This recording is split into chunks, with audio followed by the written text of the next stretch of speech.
lightsabers are one of my favorite sounds, and in fact it was the very first sound I made for the whole series.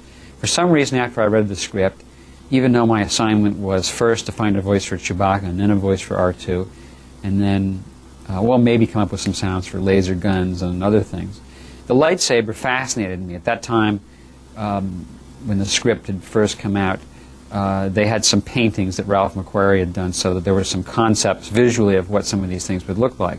And those pictures were very inspiring because they gave an idea of the direction we were trying to go in the look of the film, and it was inspiring to me to therefore think up sounds that might fit that kind of visual style.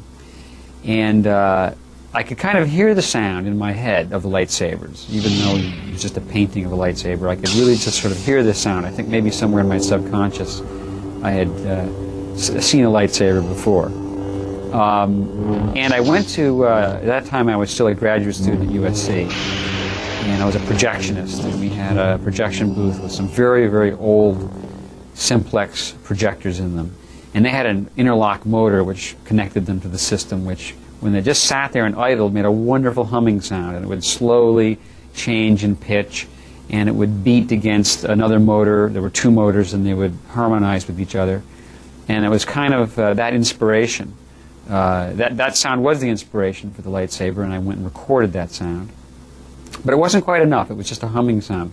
What was missing was kind of a buzzy, sparkling sound, the scintillating element which I was looking for.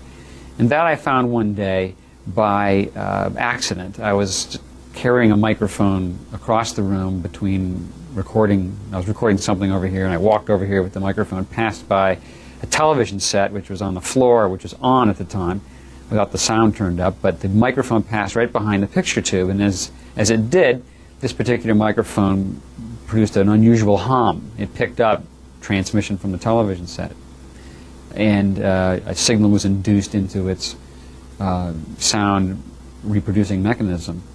And that was a great buzz, actually. So I took that buzz, recorded it, and combined it with the projector motor sound, and that, the 50-50 kind of combination of those two sounds, became the basic lightsaber tone, which was then, once we had established this tone of the lightsaber, of course you had to get the sense of the lightsaber moving, because characters would carry it around, they'd whip it through the air, they would, of course, thrust and slash at each other in fights.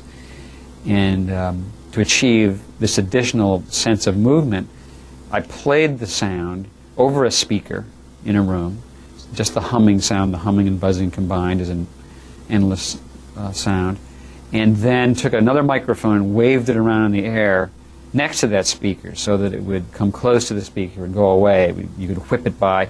And what happens when you do that by recording with a moving microphone is you get a Doppler shift, you get a pitch shift in the sound, and therefore you can produce a very authentic facsimile of a moving sound, and therefore it gave the lightsaber a sense of movement, and it worked well on screen at that point.